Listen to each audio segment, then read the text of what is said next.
ప్రభు వారి ద్వారా వారు ఏదో ఒక అద్భుతాన్ని చూశారు. వారు ఆ రుచిని చూచిన తరువాత దేవుని కొరకు నిలబడ్డారు. అయితే రుచి చూచిన తరువాత మనలో దుష్టత్వము మరలా కొనసాగుతూ ఉంటే అది దేవునికి చాలా ఆయాసకరంగా ఉంటుంది. హల్లెలూయా. ఒక వాక్యాన్ని మనం ధ్యానం చేసుకుందామా? ప్రభువు దయాళుడని రుచి చూచిన ఎడల, 1 పేతురు 2వ అధ్యాయము 1-2 వచనాలు. 1 పేతురు 2వ అధ్యాయము 1-2 వచనాలు. ప్రభువు దయాళుడని మీరు రుచి చూచి ఉన్న ఎడల. ఇప్పుడు దేవుని వాక్యం ఏమంటుంది? మీరు యేసయ్యను రుచి చూశారా? మేము రుచి చూసామండి, దేవుడు అద్భుతం చేశాడండి, మేము సాక్ష్యం చెప్పామండి. నేను కూడా చెప్తా సాక్ష్యం. మీ పాస్టర్ గారు ఒప్పుకుంటే నా సాక్ష్యం పూర్తి అయ్యేటప్పటికి తెల్లారిపోద్ది. మీ పాస్టర్ గారు నాకు గంటే టైం ఇచ్చాడు. రుచి చూచి ఉన్న ఎడలా, నేను దేవుణ్ణి రుచి చూశాను. నాకు 30 సంవత్సరాలు వచ్చేంత వరకు యేసు ప్రభు ఎవరో తెలియదు. నాకు 30 సంవత్సరాలు వచ్చేంత వరకు నేను సంఘములోనికి వెళ్ళి, చర్చిలోకి వెళ్ళి మోకాళ్ళు వేయటం నాకు తెలియదు. నేను 2 సార్లు 40 రోజులు దీక్ష చేసి శబరిమల వెళ్ళొచ్చాను. కనీసం ఒక 15-20 సార్లు షిరిడి వెళ్ళొచ్చాను. తరచూ ఆయా గుళ్ళకు వెళ్ళి 108 ప్రదక్షిణలు చేస్తాను. నేను ఏ గుడికి వెళ్ళినా 108 ప్రదక్షిణలు చేయకుండా రాను. నా భక్తి జీవితం అది.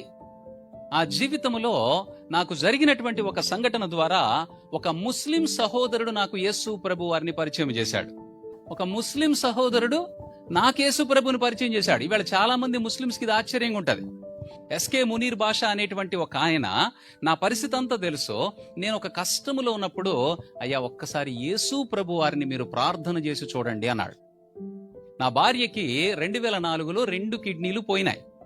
ఆవిడికి కిడ్నీ ట్రాన్స్ప్లాంట్ చేయాలి, అంటే కిడ్నీ మార్పిడి చేయాలి. దాని కొరకు నేను చెన్నై అపోలో హాస్పిటల్లో ఉన్నాను. ఆ సమయంలో ఆవిడ కిడ్నీ మార్పిడి చేయటానికి మేము అన్ని ప్రయత్నాలు చేసుకున్నాం. కానీ ఆవిడ శరీరంలో టెంపరేచర్, అంటే జ్వరము ప్రారంభమైంది. జ్వరం ఉన్నప్పుడు కిడ్నీ ట్రాన్స్ప్లాంట్ చెయ్యరు. ఆ జ్వరం ఒక రోజుకి తగ్గుతుందని చూసాం. 2 నెలలు తగ్గలేదు. అపోలో హాస్పిటల్లో ఆ జ్వరం ఎందుకు వస్తుందో వాళ్ళకి తెలియలేదు. టెస్టులన్నీ చేస్తున్నారు, అన్ని నార్మల్గా ఉంటున్నాయి, జ్వరం ఎందుకు వస్తుందో తెలియటం లేదు. నేను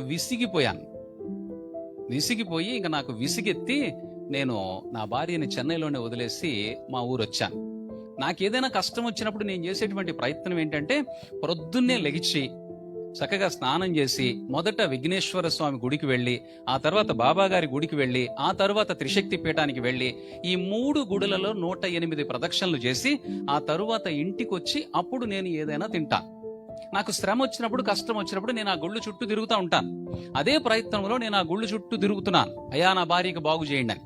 ఈ సమయంలో ఈ ఎస్కే మునీర్ బాషా అనే ఆయన నాకు కొంచెం డబ్బులు ఇవ్వాలి. నా దగ్గర అప్పు తీసుకున్నాడు ఆయన.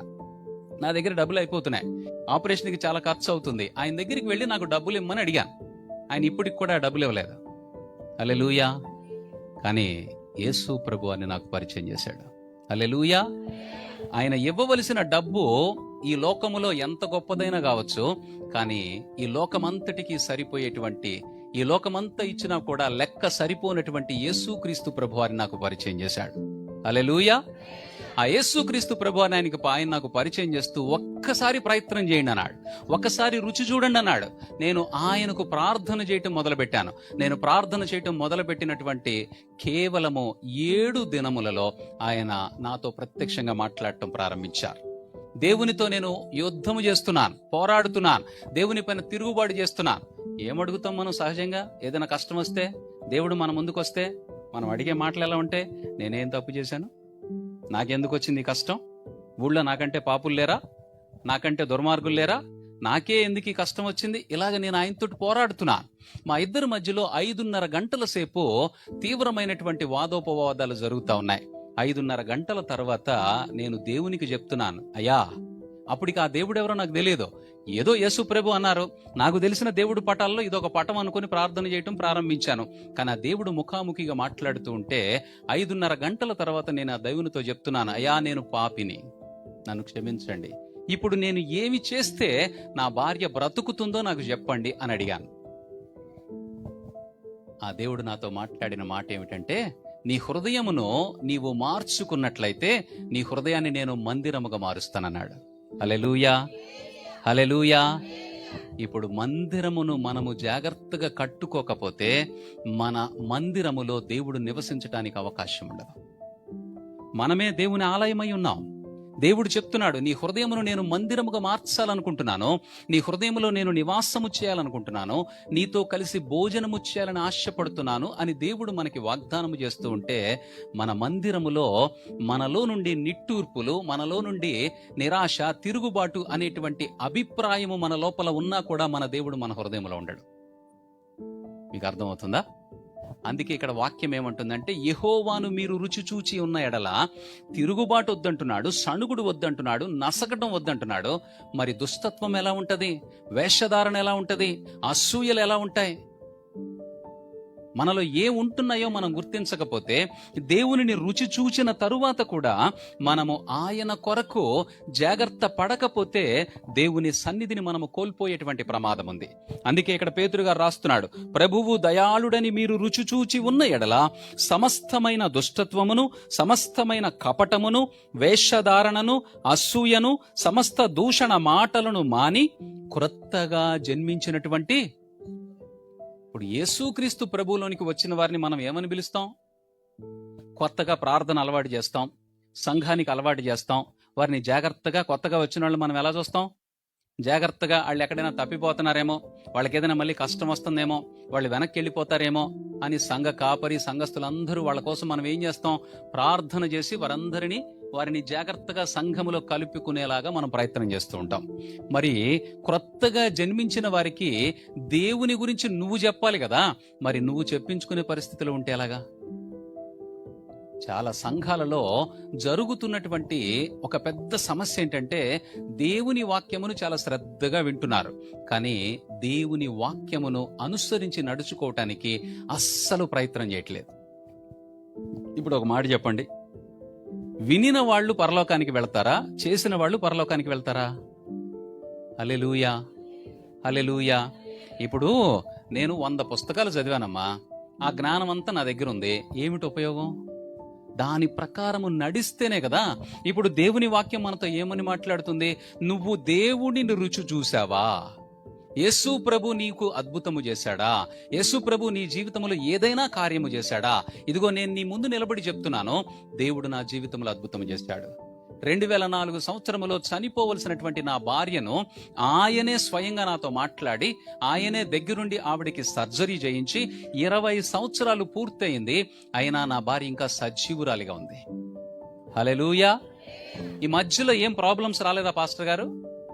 రకరకాల సమస్యలు వచ్చాయి, చాలా కష్టాలు వచ్చాయి, మరణకరమైన పరిస్థితులు వచ్చాయి, కానీ దేవుడు వాగ్దానము చేశాడు, నేను ఆవిడను బాగు చేసి నిలబెడతానని.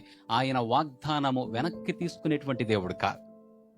మరి నాకు కోపం వస్తూ ఉంటదిగా. ఆవిడికి ఆపరేషన్ అయిన తరువాత 28 రోజులు గడిచిన తర్వాత ఆవిడ పూర్తిగా కోమాలోకి వెళ్ళిపోయింది. నేను అప్పుడు దేవుడితో పోట్లాడుతున్నాను. ఏమని పోట్లాడుతున్నాను? నువ్వు అసలు దేవుడివే కాదు, మిమ్మల్ని నమ్మటము, మీ పైన ఆధారపడటం వల్ల ప్రయోజనము లేదని దేవునితో తీవ్రమైన పదజాలంతో ఆయన దూషిస్తా ఉన్నాను. అరగంట సేపు నేను తిట్టి అలిసిపోయాను. అలిసిపోయిన తర్వాత దేవుడు మాట్లాడుతున్నాడు మెల్లని స్వరముతోటి, నేను మాట ఇచ్చి వెనకకు తీసుకునేటువంటి దేవుణ్ణి కాను. హల్లెలూయా, హల్లెలూయా. దేవుడు వాగ్దానము చేస్తే ఏదైనా మనలో గనక ఏదైనా మనకి శ్రమ సంభవించింది అనంటే మనం గుర్తుపెట్టుకోవాలి, మనలో ఇంకనూ ఏదో సమస్తమైనటువంటి కల్మషము, దుష్టత్వము, అసూయ మనలో ఉండటాన్ని బట్టే మనము శ్రమలోకి వెళుతున్నాము, దేవుణ్ణి నిందిస్తున్నాం. దేవుణ్ణి రుచి చూసాం, దేవుడు అద్భుతము చేశాడు. ఆపరేషనే జరగనటువంటి నా భార్యకి సర్జరీ చేయించాడు. చేయించిన తరువాత సహజంగా పని అయిపోయిన తర్వాత మన పరిస్థితి ఏంటి? అవసరం తీరిపోయిన తర్వాత మన పరిస్థితి ఏంటి? ఏదైనా శ్రమ వచ్చినప్పుడు అయ్యగారు ప్రార్థన చేయండి, ప్రార్థన చేయండి, ప్రార్థన చేయండి, చర్చి చుట్టూ తిరుగుతాం, చర్చిలో అందరికీ చెప్తాం. అవసరం తీరిపోయినాక ప్రార్థనకు రమ్మంటే కనపడం. అవునంటారా కాదంటారా? ఇవి మనకున్నటువంటి బలహీనతలు. ఈ బలహీనతలే మనము మరొక శ్రమలోనికి, కష్టములోనికి వెళ్ళటానికి కారణమవుతున్నాయి. అందుకే ఇక్కడ దేవుడు ఏమంటున్నాడంటే, పేతురు గారు ఏమంటున్నాడంటే, యెహోవాను మీరు రుచి చూచి ఉన్న ఎడల మీరు ఆ తరువాత చెయ్యవలసినటువంటి పనులు చెయ్యకపోతే మీరు రుచి చూసి యేసు ప్రభుని ఫ్యాన్స్ అంటే వెంబడించేటువంటి వారుగా ఉన్నారు, కానీ పరలోకానికి చేర్చబడేటువంటి వారుగా లేరు.